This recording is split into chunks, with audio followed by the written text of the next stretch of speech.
Sudeste da Ásia. Uma praga mortal invade o interior do país. Ela mata quase metade das pessoas que infecta. Em meio ao pânico, um investigador se junta a uma equipe internacional para resolver o mistério que ameaça seu país.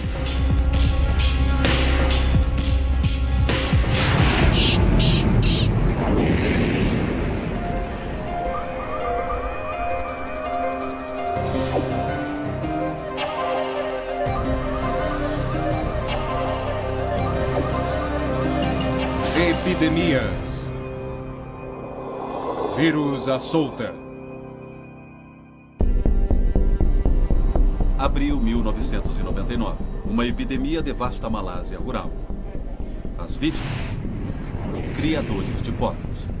Eles estão queimando em febre, delirando, entrando em estado de coma e além. Vilarejos inteiros estão se esvaziando devido ao pânico gerado. Uma em cada 3 casas é atingida pela doença.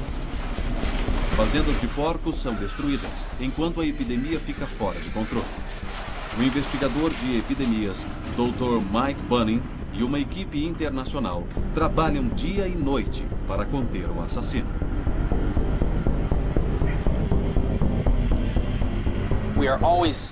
Estamos sempre esperando como cavalos em um estábulo para ir para o próximo surto. É para isso que estamos aqui. Era o sonho das autoridades encarregadas de investigar epidemias. É o que gostamos de fazer. É por isso que nos envolvemos e é para isso que estamos aqui.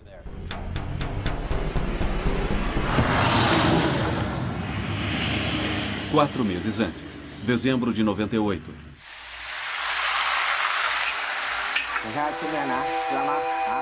A família Ko vive no sul da Malásia, em uma cidade chamada Sungai Nipah. Como a maioria das famílias aqui, a criação de porcos está em seu sangue. Seguindo uma tradição passada de pai para filho, o Sr. Ko cuida da família dele há mais de 20 anos. Com 1.500 animais, o trabalho é difícil, mas lucrativo. Há 2,5 milhões de porcos nesse país, uma indústria cujo valor são 250 milhões de dólares. Mas o Sr. Ko teme pelo futuro de seu negócio.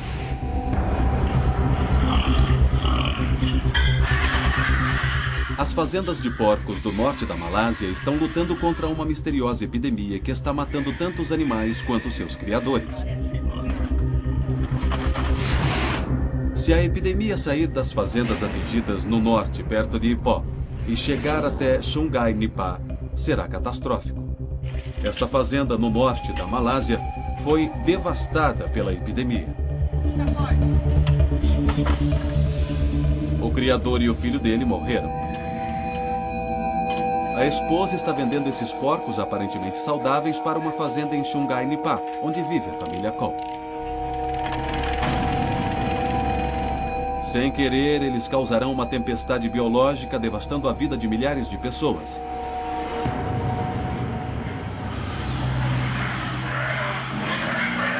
Sungai Nipah acorda para mais um dia normal. Mas o ar de normalidade é quebrado por notícias chocantes. Um criador de porcos local ficou doente. Ele está sofrendo dos mesmos sintomas do surto no norte. Dentro de alguns dias, mais 8 casos serão reportados.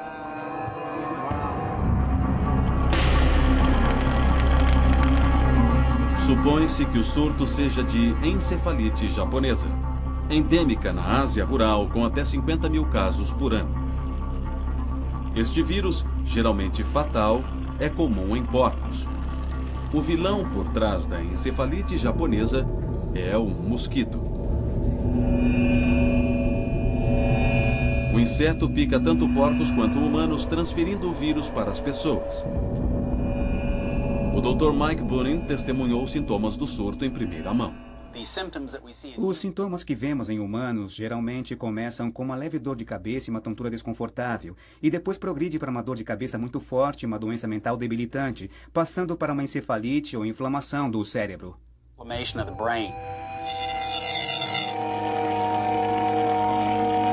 A resposta é erradicar os mosquitos.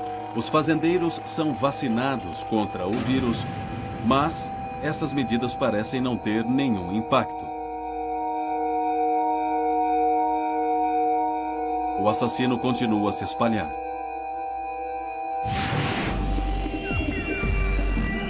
Em Kuala Lumpur, o pediatra e virologista amador Dr. Paul Chua observa o surto se desenrolar. Há certas coisas nessa epidemia que simplesmente não se encaixam. Ele está profundamente preocupado com o tipo de pessoas afetadas. As vítimas da encefalite japonesa, ou EJ, são geralmente os mais jovens. Na EJ, os pacientes afetados são normalmente as crianças. Muitas pessoas que sucumbem à doença são, na verdade, adultos saudáveis. Mas os humanos não são as únicas vítimas. O surto da chamada encefalite japonesa está matando porcos também. Normalmente, o vírus EJ não deixa porcos doentes. E, nessa situação, há porcos morrendo por causa dessa doença. Então, tem algo de muito errado. Embora as autoridades pareçam complacentes, ninguém questiona o diagnóstico do surto que reconhece a doença como encefalite japonesa. Sinto que há algo de muito incomum. Tenho uma forte sensação de que não é EJ. Eu sei que se trata de algo diferente. Pode ser um novo vírus. Mas para ter certeza, ele precisará analisar as amostras de sangue de uma das vítimas. Dentro de 2 semanas, depois do primeiro ataque do vírus em Sungai Nipah, um total de 14 pessoas estão mortas em toda a Malásia. O novo surto no sul prova ser ainda mais mortal do que o que ocorreu no norte. À medida que os dias passam, cada vez mais casos da doença lotam os hospitais. A Malásia agora está nas mãos de um dos assassinos mais mortais que a humanidade já viu. Em algumas horas apenas, as vítimas entram em coma. Em mais alguns dias, quase metade está morta. Depois, o vírus mata um vizinho da família Ko. Preocupado, o Sr. Ko toma uma decisão para proteger sua família. No dia seguinte, eles fazem as malas e fogem para um vilarejo, para longe do sul. Eles estão deixando para trás seu lar e seus porcos, em uma tentativa de escapar do vírus assassino. Eu fiquei com muito medo e muito nervosa porque aquela era a primeira vez que eu tive que deixar meu vilarejo. Eu estava muito ansiosa. Para os Kos, este será seu lar até que o surto em Sungai Nipah tenha acabado. Aqui, eles esperam estar a salvo do vírus assassino.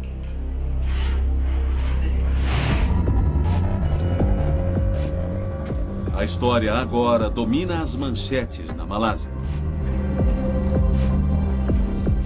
Não vamos ceder a... Mas o mistério de como o vírus se espalha continua. Porque não sabemos como esta doença vai avançar. Embora os Kos tenham procurado refúgio longe do surto, todos os dias o fazendeiro precisa sair de sua casa alugada e retornar a Sungai Nipah para alimentar os porcos.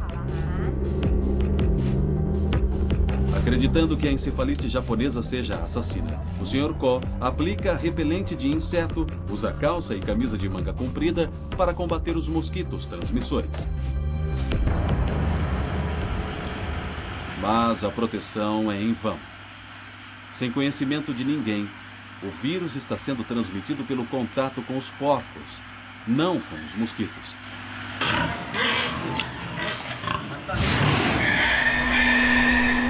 A compra e venda de animais entre os criadores de Sungai Nipah é feita num lugar comum, mas isso espalha o vírus livremente entre os porcos.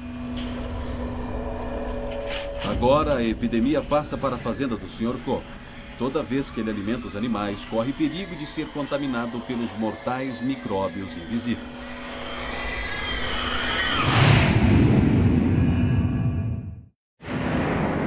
É março de 1999. O surto já dura 6 meses. Depois de semanas insistindo junto às autoridades, o Dr. Chua recebe as amostras de tecido de uma das vítimas do surto. Agora, o virologista amador se transforma em detetive.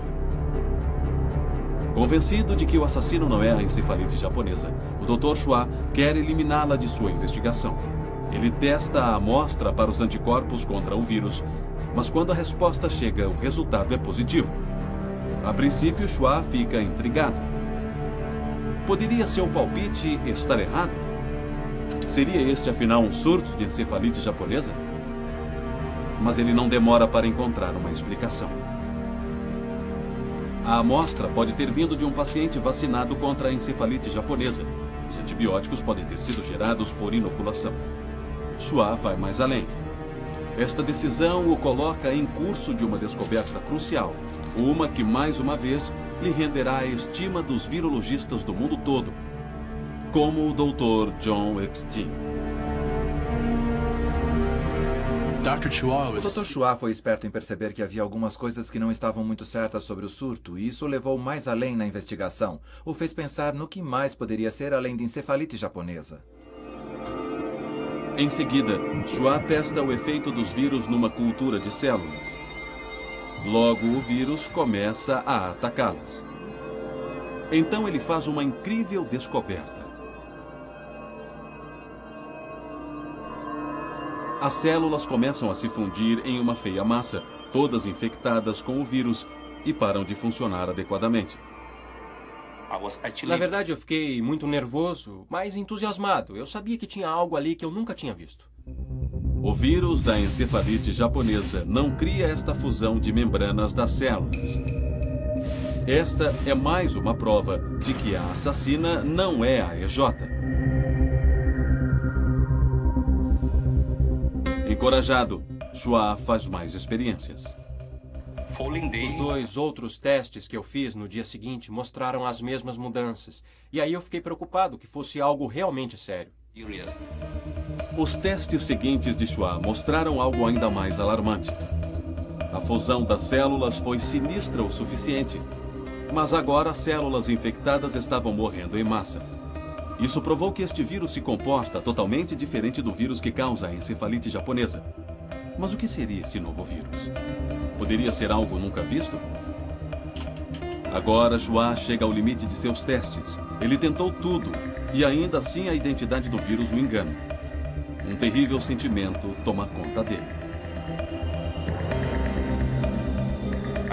Eu realmente sou solidário com as pessoas que estão morrendo da doença. Eu tento fazer as pessoas entenderem que estamos lidando com algo muito, muito mortal e diferente. O Sr. Ko acredita que fez tudo o que podia para evitar o vírus. Mas como milhares de outras pessoas, ele comete o erro fatal em acreditar que a doença esteja se espalhando pelos mosquitos. Os micróbios mortais se multiplicam de maneira desenfreada dentro do sistema respiratório dos porcos. Os animais infectados espalham o muco contaminado pelo cercado.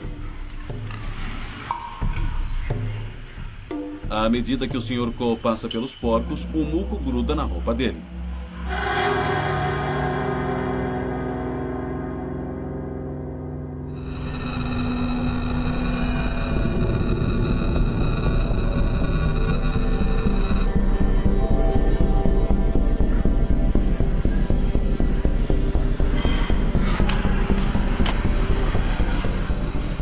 O vírus está prestes a entrar no corpo dele.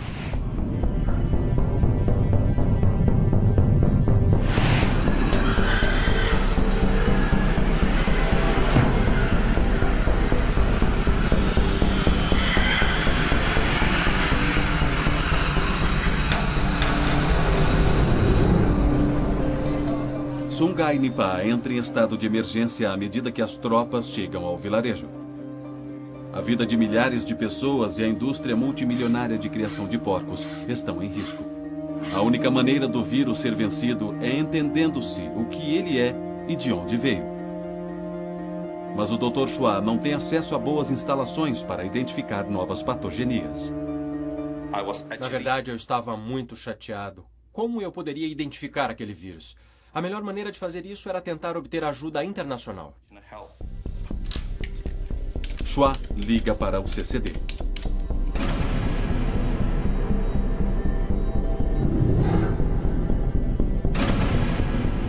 O Centro de Controle de Doenças em Atlanta, Geórgia, é uma agência americana comprometida a proteger a saúde mundial.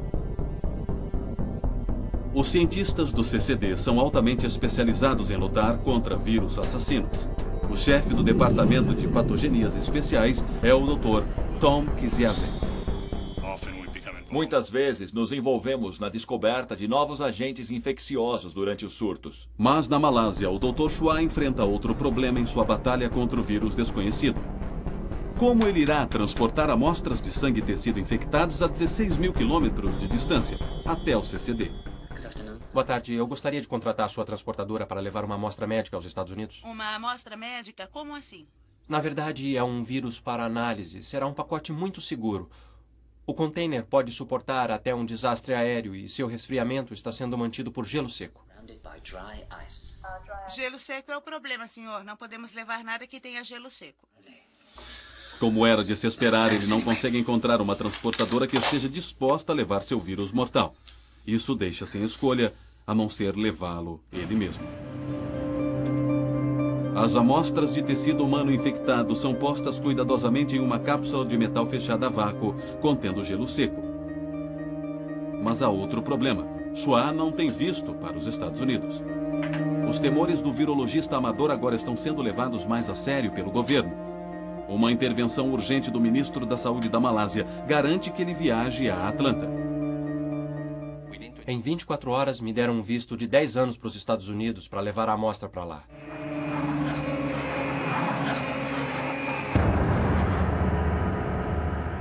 Em Sungai Nipah, depois de alimentar seus porcos, o Sr. Ko se prepara para retornar a seu lar temporário. Antes de sair, ele toma todas as precauções para proteger a si e a sua família da epidemia, desinfetando todo o ambiente. Mas é tarde demais. Ele já contraiu o vírus. Durante dias, o assassino se multiplica dentro de seus pulmões.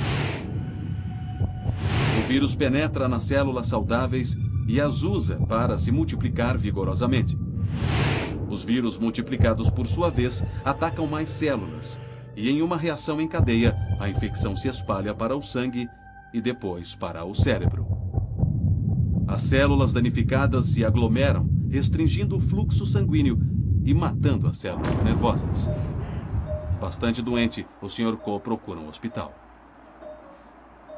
Os laboratórios do CCD em Atlanta estão entre os mais avançados do mundo, ao contrário das instalações em que Chua trabalha em Kuala Lumpur. Eles são o que se conhece por laboratórios de biossegurança, capazes de suportar vírus nível 4.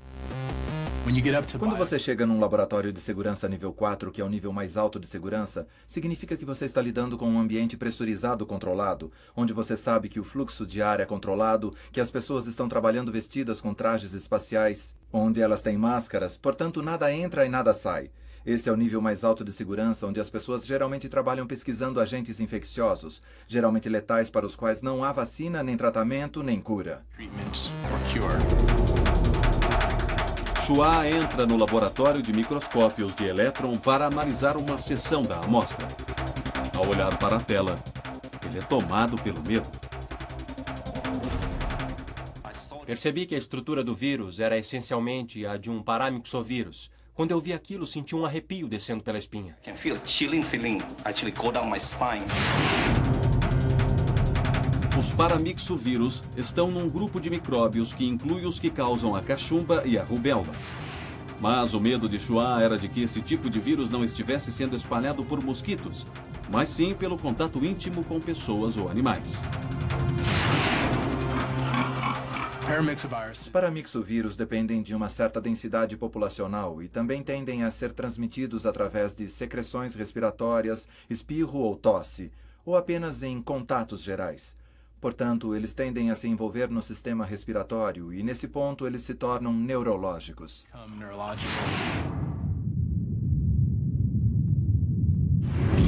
O CCD analisa o RNA do vírus. O RNA é uma marca genética. O resultado da análise mudará o curso da investigação. O vírus que está aterrorizando a Malásia é parecido com o vírus Endra, que atingira a Austrália 5 anos antes. A primeira indicação de que era um vírus relacionado ao Endra foi a mancha encontrada em alguns slides. As amostras reagiram aos antibióticos usados para o Endra, sugerindo que esse vírus estava relacionado ao Endra. E isso foi surpreendente. Nos deu a sensação de que estávamos fazendo rápidos progressos no sentido de descobrir o que era. O vírus Endra apareceu do nada, perto de Brisbane, Austrália, em 1994. Um cavalo contraiu uma doença misteriosa e começou a sofrer de problemas respiratórios e perda de coordenação. Em 24 horas, ele estava morto. Logo, outros cavalos no estábulo começaram a ficar doentes e morreram. Mas os acontecimentos deram uma dramática virada para pior. Um treinador de cavalos ficou doente e começou a sentir os mesmos sintomas. Ele também morreu em poucos dias. O que intrigou os cientistas foi que não havia nenhuma doença conhecida que causasse doenças respiratórias em cavalos e humanos.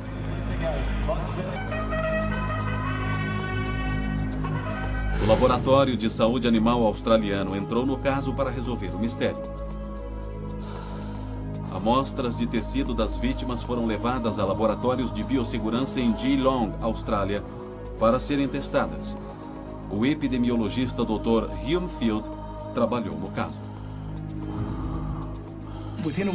Em uma semana, nosso laboratório identificou que um vírus estava causando a doença e, dentro de mais alguns dias, o laboratório de referência em Arles havia identificado que se tratava de um novo tipo de paramyxovírus, um vírus desconhecido. O recém-descoberto vírus foi batizado de Endra, nome de um subúrbio de Brisbane, onde ele apareceu. As lições aprendidas com o surto de Endra seriam muito valiosas para a solução do surto na Malásia. Mas antes, o Dr. Paul Chua, descobridor do novo vírus, precisaria dar um nome ao novo vírus. Ele decide chamá-lo de Nipah, nome do vilarejo onde o vírus foi isolado. Agora o vírus tem nome, mas ainda não tem cura.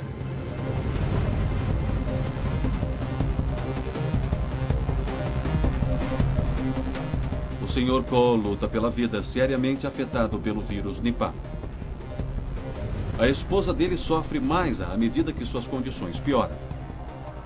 Eu estava muito preocupada. Como eu poderia continuar minha vida se ele morresse? Nossos filhos ainda eram muito pequenos. Rezei muito por sua recuperação.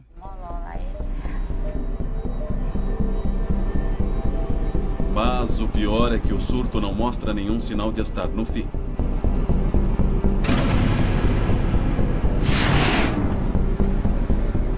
No dia 24 de março de 99, 6 meses desde o primeiro caso, o CCD entra em cena para seguir o rastro do vírus Nipah. O Dr. Tom Kaziazek lidera uma equipe de investigadores de surtos, incluindo médicos veterinários e virologistas. Sua tarefa é clara: deter o surto de Nipah e erradicá-lo para sempre. Na época, ficou claro que os porcos eram a fonte da doença, mas o vírus tinha vindo de outro lugar. Depois da descoberta do Dr. Chua, as autoridades finalmente reagem. Sungai Nipah é evacuada e são postos bloqueios na estrada para impedir o movimento dos porcos para fora da cidade. Na minha opinião, foi um pandemônio na Malásia. Ninguém sabia com o que estava lidando, ninguém sabia a gravidade do assunto. Todos estavam saindo, menos nós. Nós estávamos entrando e precisávamos saber por que estávamos fazendo aquilo. Agora, as autoridades ordenam a destruição de mais de 20 mil animais. O Sr. Paul criava mais de 1000 porcos. Ele se lembra da penosa provação porque passou no pico do surto. Quando voltamos, vimos o exército atirando nos porcos. Eles cavaram trincheiras para enterrá-los. Foi muito brutal. Os porcos gritavam.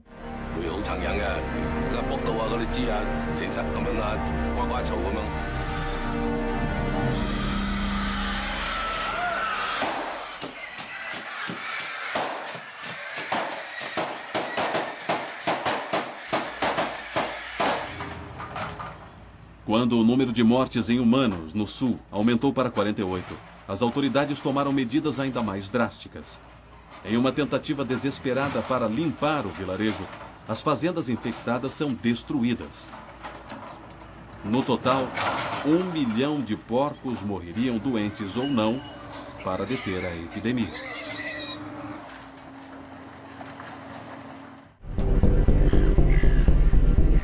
O surto de Endra na Austrália em 95 forneceria provas para ajudar a resolver este caso. O epidemiologista australiano Dr. Peter Daniels juntou-se à equipe do CCD. Depois de recebermos a informação do CCD de que um vírus parecido com o Endra estava envolvido nesse surto malasiano, tivemos uma reunião com os profissionais e ficou decidido que mandaríamos um cientista para lá e essa pessoa acabou sendo eu. A equipe formada deveria confirmar como os humanos contraíam o vírus Nipah. Um de nossos objetivos inicialmente foi tentar ligar a doença nos porcos e humanos, fechando o círculo. No solo, os investigadores procuram pistas. Sua primeira parada são as fazendas infectadas. Mike Bonin testemunhou em primeira mão o vírus Nipah espalhando-se pelos cercados dos porcos. Vamos colher o máximo de sangue que pudermos, certo? Usando total proteção, a equipe colhe amostras de animais suspeitos para confirmar que o vírus que está matando os porcos é idêntico ao que está matando humanos. Não é fácil colher sangue de um porco. Eles são grandes, pesados e não ouvem comandos de nenhum tipo. Então a maneira que encontramos de tirar amostras de sangue deles foi da jugular no pescoço. Mas para isso tivemos que nos arriscar. Put yourself at risk. Os últimos resultados dos testes confirmam que o vírus é o mesmo, tanto em humanos quanto nos porcos. Foi mostrado que o sistema respiratório dos porcos, os pulmões e as vias respiratórias deles eram locais de infecção, e pudemos deduzir que o vírus deve ter se espalhado entre os porcos e passado dos porcos para as pessoas através de gotas contendo o vírus na tosse dos suínos. Os cientistas deduziram que simplesmente alimentar os porcos era suficiente para contrair o vírus. Na hora da alimentação, os porcos ficam muito interessados nessa atividade e ficam de pé esperando para receber alimento. Então, nessa hora, a pessoa responsável fica exposta a todas as gotas e a tudo que saía na tosse dos porcos, e isso apresentava um alto risco de infecção. A primeira parte do mistério, ou seja, como o vírus passa de porcos para humanos, está resolvida, mas os cientistas ainda não sabem como o vírus entrou nos porcos. Quando a gente está lidando com o surto de uma doença infecciosa, é realmente importante entender por que as pessoas estão ficando doentes. E depois que você determina, como no caso do vírus Nipah, que as pessoas ficaram doentes depois de entrar em contato com porcos infectados, você tem que entender onde esse surto começou e qual foi a fonte do vírus. Mas Bonin e sua equipe estão seguindo o vírus até sua fonte. Toda manhã ele visita hospitais colhendo informações de novas vítimas. Depois, ele vai até a fazenda das vítimas e procura pistas.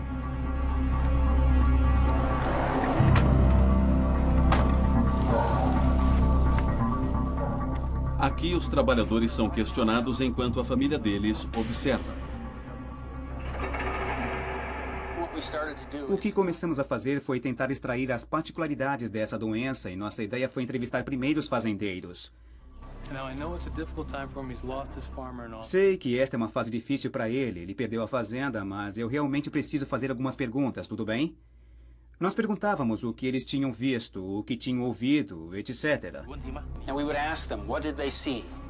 Depois levávamos aqueles relatórios, formávamos equipes diferentes e os juntávamos.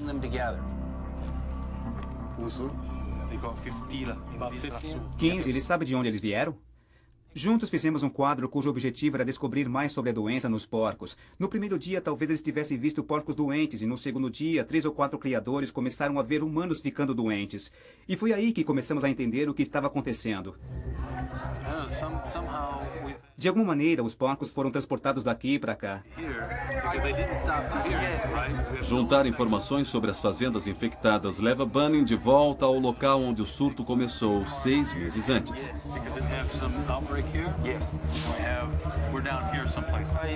A equipe de investigação espera que quando o cenário do primeiro caso for encontrado, haverá pistas sobre como o vírus Nipah entrou nos porcos. O Sr. Cole contraiu Nipah de seus porcos e agora está gravemente doente.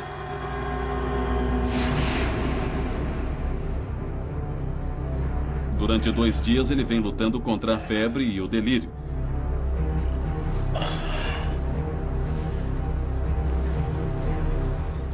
Convencido de que não há esperanças de se recuperar, ele vai para casa para ver sua família pela última vez.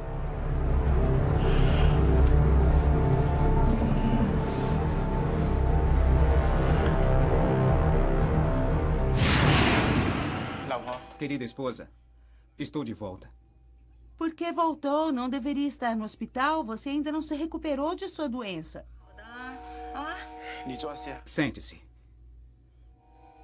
Precisamos conversar. Eu não tenho muito tempo. Tenho muita coisa para dizer. Não diga isso. Você vai se recuperar.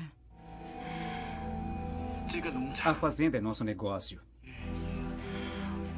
Não podemos perdê-la. Temos que mantê-la para nossos filhos e nossos netos.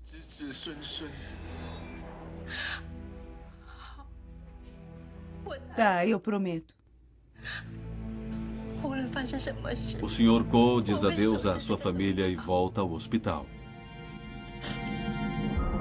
A família Ko está em risco de perder tudo. Sua fazenda, seus porcos e seus negócios. E até mais. O Sr. Ko está nas mãos de uma doença que não tem cura. Lentamente, sua visão fica turva e ele entra em coma. Os médicos não podem fazer mais nada por ele.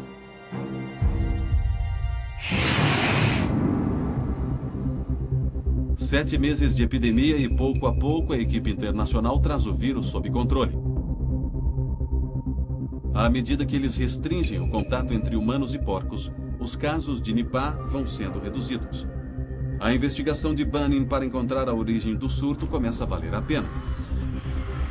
As provas os levam a uma fazenda ao norte da Malásia, perto da cidade de Ipoh.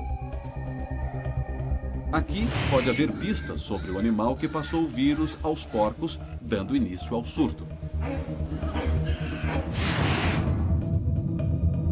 O reservatório, como é conhecido, é o animal no qual o vírus vive e se multiplica, mas que não fica doente. 5 anos antes, o epidemiologista Dr. Hume Field ajudou a descobrir o reservatório do vírus Endra. Encontrar o reservatório de uma doença emergente é um tipo de trabalho de detetive que envolve onde começar, em que animais procurar, em que lugar procurar, quantos animais você tem que examinar antes que possa ter certeza de que o vírus não está ali e a dúvida, será que você analisou animais o suficiente? Procurar o reservatório pode ser como procurar uma agulha no palheiro. Algumas doenças desafiam os cientistas há décadas. Por exemplo, os epidemiologistas não fazem ideia de onde o ebola veio e essa doença apareceu em 1976. A experiência de Field com o Endra agora se provará valiosa. No surto australiano de Endra, os cientistas testaram o maior número possível de animais para determinar o reservatório do vírus. Eles continuaram a busca até descobrirem que tinha havido 2 surtos quase simultâneos a 800 quilômetros de distância um do outro. Então isso nos mostrou que havia um hospedeiro capaz de estar praticamente em 2 lugares ao mesmo tempo. Que tipo de animal poderia ser?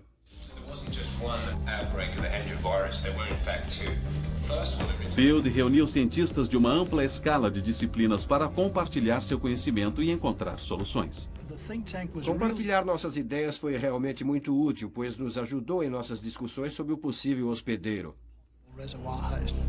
Os mamíferos estão entre os hospedeiros mais comuns do paramyxovírus. Mas que animal conseguiria viajar 800 quilômetros em tão pouco tempo? Isso intrigou os cientistas durante um tempo, mas depois eles tiveram uma luz. Poderia ser um mamífero voador? Um morcego. Os investigadores fizeram testes com morcegos frugívoros na área de Brisbane e descobriram que os morcegos eram o reservatório do vírus Endra. Estávamos começando a achar que talvez não fôssemos encontrar o hospedeiro do vírus. Depois de todo o trabalho, foi um resultado notável. Com essas informações, a equipe de Field tentou encontrar o reservatório do vírus Nipah na Malásia. Tínhamos que descobrir as origens do vírus Nipah. Por ser tão parecido com o Hendra e pelo fato de o Hendra ser tão diferente de qualquer outro vírus, voltamos nossa atenção aos morcegos. Então esta é a marca que vocês usaram aqui, é isso? Sim. Com uma envergadura de asa de até 1,5 metro, a raposa voadora é a maior espécie de morcego do mundo. Mas para testar estes animais, os cientistas precisam capturá-los, e isso não é fácil. Isso, muito bem, rapazes. O Dr. John Epstein, da Medicina de Conservação, é especialista em caçar morcegos. As raposas voadoras que estávamos interessados em pegar fazem seus poleiros nas árvores bem no alto, então a única maneira de capturá-las é conseguir chegar até seus ninhos.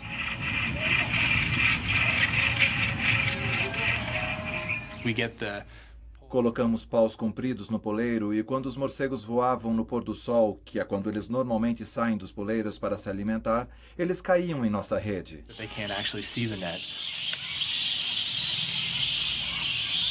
Agora, os caçadores de morcegos esperam pelo anoitecer.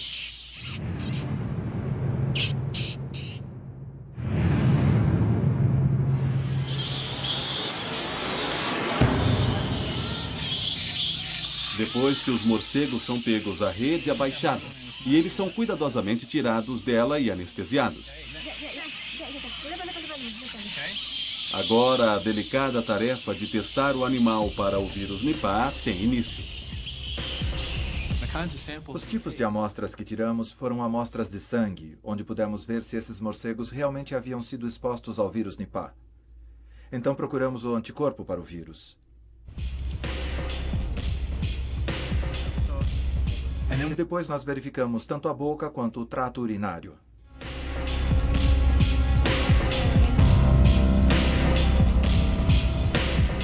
Mais de 300 morcegos são pegos, testados e depois soltos. Os resultados são estarrecedores. Em 20 deles são encontrados anticorpos para o vírus Nipah. Isso significa que eles foram expostos ao Nipah e sobreviveram. Então o vírus se desenvolve no sistema sanguíneo dos morcegos sem lhes causar mal. Esta é uma grande descoberta. Significa que os morcegos frugívoros são um reservatório do vírus Nipah. Depois de 7 meses e quase 100 mortes, o caso Nipah está quase resolvido. Mas ainda há perguntas que necessitam de respostas. Por exemplo, como os morcegos passam o vírus para os porcos? Para resolver esse mistério, os investigadores de epidemias visitam a então chamada Fazenda Índice, o lugar onde foi encontrado o primeiro caso do vírus Nipah. Aqui, eles buscam a ligação entre os morcegos e os porcos.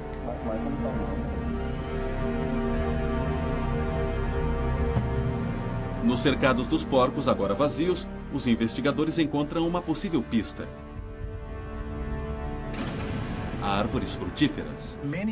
Muitos fazendeiros plantam árvores frutíferas em volta dos cercados dos porcos, como um empreendimento secundário. Então os criadores de porcos também cultivam frutas. E nessas árvores frutíferas, há morcegos frugívoros. Agora os cientistas precisam de uma teoria que lhes diga como o vírus é transmitido dos morcegos para os porcos. O Dr. Chua, o homem que descobriu o vírus Nipah, entra no caso. Nas árvores, ao redor da fazenda, ele observa os morcegos mastigando as frutas e depois soltando-as, cobertas por saliva no solo abaixo deles. Algumas caem dentro do cercado. O Dr. Chua verifica os lugares onde as frutas foram soltas pelos morcegos. E de maneira notável, ele consegue isolar o vírus Nipah na fruta. Então, a fruta é o link perdido entre os porcos e os morcegos. A saliva infectada do morcego entra nos porcos.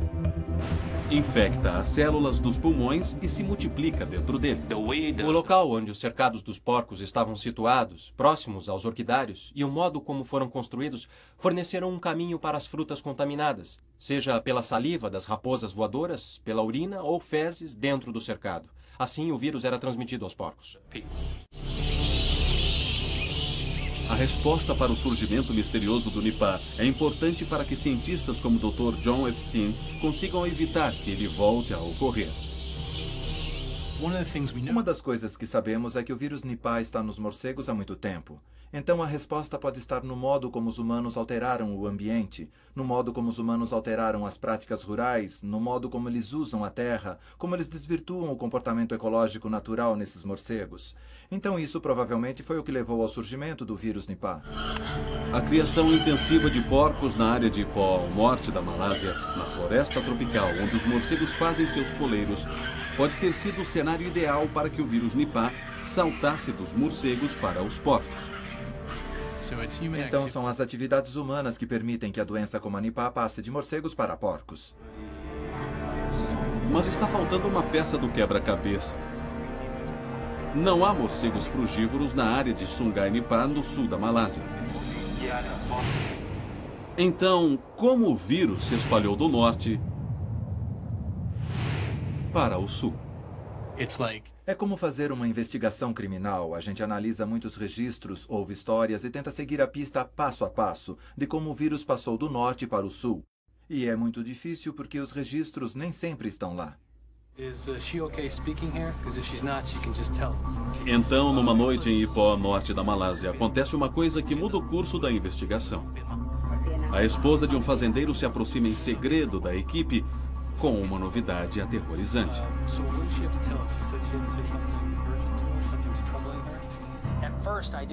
A princípio, eu não entendi o risco que ela estava correndo vindo falar conosco. Foi muito clandestino. O encontro acabou acontecendo em uma cafeteria. Ela acaba contando a Bunny sua trágica história. No começo do surto, ela perdera o marido e o filho no espaço de poucos dias para o então misterioso vírus.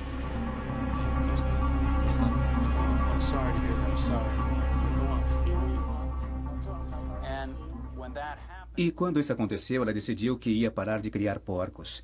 Ela vendeu os animais de repente em toda a Malásia a um preço reduzido.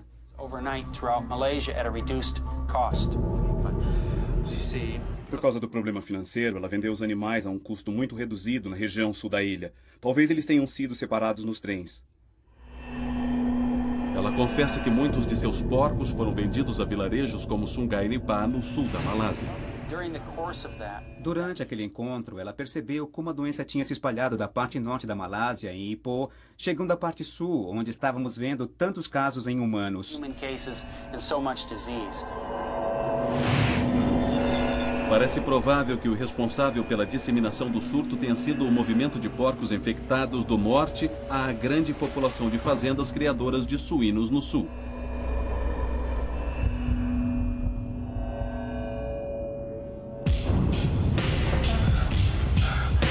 Durante 3 dias, o Sr. Ko fica em coma profundo lutando contra o vírus. Parece que há poucas chances de recuperação. O vírus se move pelo corpo dele até chegar ao cérebro, onde ele ataca e mata células nervosas. Mas o Sr. Ko desafia as expectativas e recupera a consciência. Quando eu acordei, minha memória estava estranha. Eu me lembrava de certas coisas, mas não de tudo. Era como se ela fosse uma fita cassete parcialmente apagada. Ele recobra sua força lentamente e volta para casa. 8 meses depois do início do surto, Sungai Nipah está livre do vírus. Mas o vilarejo faz lembrar um campo de batalha.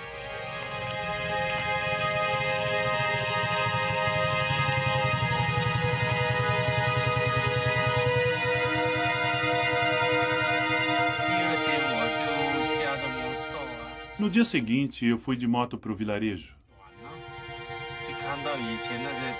Vi os cercados dos porcos todos destruídos.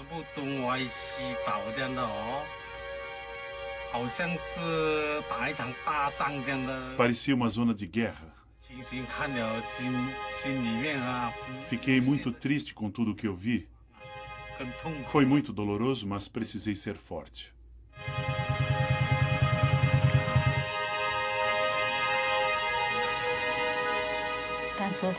Quando ele voltou, estava muito fraco. Não se lembrava de quase nada. Mas eu fiquei muito feliz de vê-lo em casa. Hoje não há fazendas de porcos em Sungai Nipa. Mas as ruínas dos cercados desertos estão por toda parte. Para o Sr. Paul, eles são um triste lembrete daqueles eventos de 1999.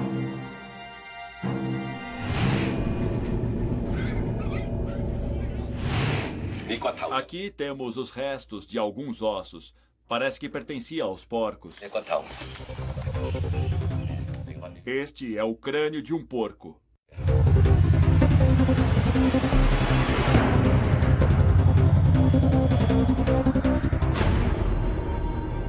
Como a maioria dos moradores dos vilarejos, ele teve que se adaptar à vida sem a criação de porcos.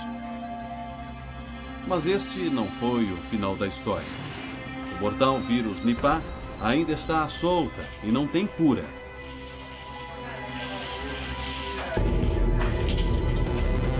Desde o surto malasiano em 99, o vírus atacou 5 vezes em Bangladesh, matando mais de 80 pessoas. E o que é mais aterrorizador, parece que o vírus sofreu uma mutação.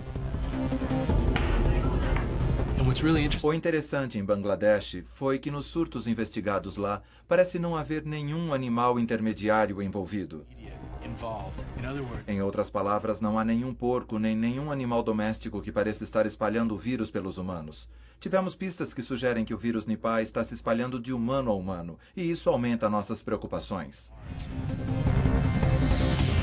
O Nipah é um perigo sempre presente. Hoje podemos viajar pelo globo em menos de 24 horas, dando ao vírus a chance de atravessar grandes distâncias muito depressa.